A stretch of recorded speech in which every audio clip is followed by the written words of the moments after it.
Hello, Michigan gardeners. This is Doug at Buzzard Family Farm. We're on Verona Road, just west of Marshall, Michigan. I hope you're getting out on a day like today. It's March 15th. It's a Tuesday. It's really one of the first really warm, beautiful days we've had this spring. It's been a much colder and wetter spring so far than last year was at this time. Last year we had done a lot more things on the farm at this point than we were able to do this year. But one of the first jobs I do like to get to is pruning for shrubs. And certainly for grasses. If you have ornamental grasses, now is a really good time to take care of those things. Cut them back down as closely to the ground as possible, especially your reed grasses like Carl Forster, because that's going to start to grow in the cooler weather much more quickly than your warmer season grasses like miscanthus and fountain grass will do. So you still got time, but you want to make sure you get on top of the reed grasses as soon as possible. This area that I'm working on today is a shrub area. We added it down near the greenhouse.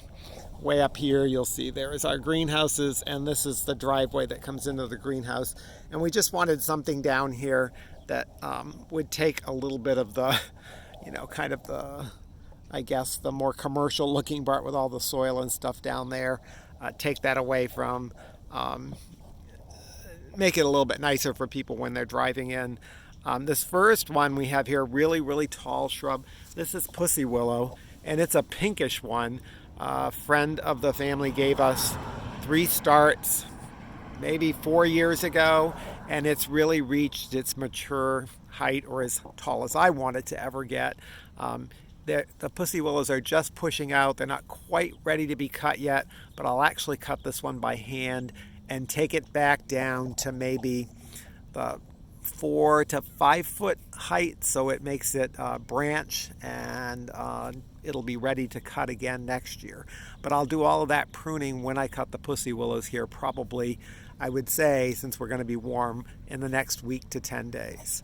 Then we just have a number of summer flowering shrubs here. There's some viburnums, some spirea, there's hydrangea. There's 2 types of hydrangea here. The one in the front is little lime, and you can see it's quite a bit shorter than the ones in back, which are just limelight. Limelight will get much taller than that if I let it, but I will prune that right back to probably, again, in that 4 to 5 foot range, and I'll do a light pruning on little lime to keep it a little bit shorter in the front. And that's the pruning I do there, and it cleans up the old flower heads. And this is a great time to do all of that. Any of your summer flowering shrubs, your hydrangea, your spirea. Some people wait on spirea. They wait until it blooms, and then they cut it back, and they get another flush of color later in the summer. I tend to clean them up right now. This isn't the right time to prune all shrubs. You wouldn't want to prune lilacs at this point. You're going to prune off your flowers. Azaleas, same thing. Rhododendrons, forsythia. You don't want to prune anything that's going to bloom this spring. You need to do that after it blooms. So most of those shrubs can be pruned in June. So tricks, things that we need to work with today. I've got electric pruners. Works really well. You will need some hand pruners for when you're cleaning up at the end and getting the things that you missed with the electric pruners, and then a good rake. But I'm going to pause the video, and then I'll show you what it's like when I'm done, but just going to do lots of pruning. It's a great day to do it. So here's this half of the bed I cleaned up and everything. Again, the pussy willows that are there are going to get done the next couple of weeks. And I'll just, when I cut the pussy willows to sell in bunches or to make wreaths out of whatever we're going to do with them, I'll prune it down, again, about 3-4 feet high. You can see, again, I took the front limelight, which was little lime. I didn't have to take it back much at all. I just cut the flowers off. The ones in behind limelight, it just depends on how big you want it to get. I don't want it getting much over that 6 to 7 foot height. It will get 8 and 10 feet high if you let it. So I prune that one back quite a bit harder, and I've got to come in and clean up all the branches. This shrub here, I cut right back to the stump.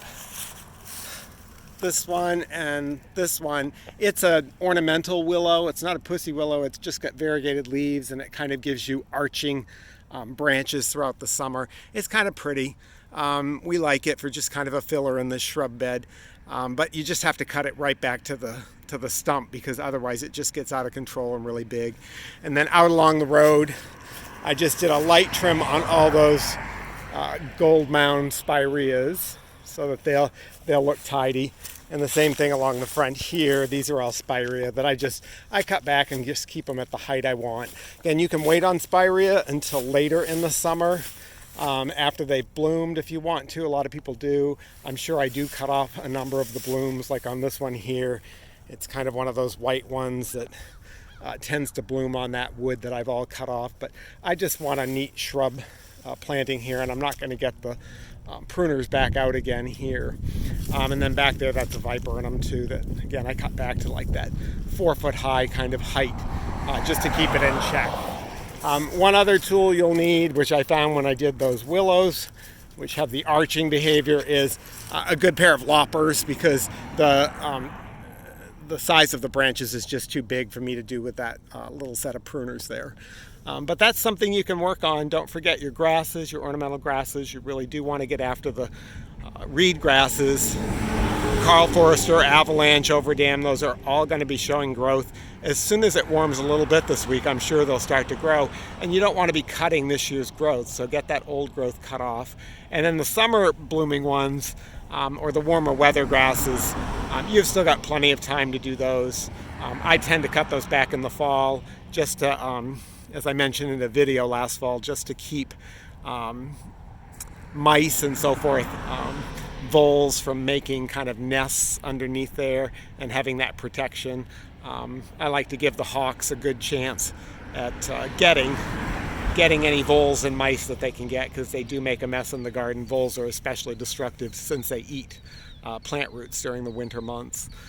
So at any rate, that's my video this week, and now that we're starting to warm up and we'll start to be digging and dividing perennials, I'll probably be posting more often the next couple of weeks.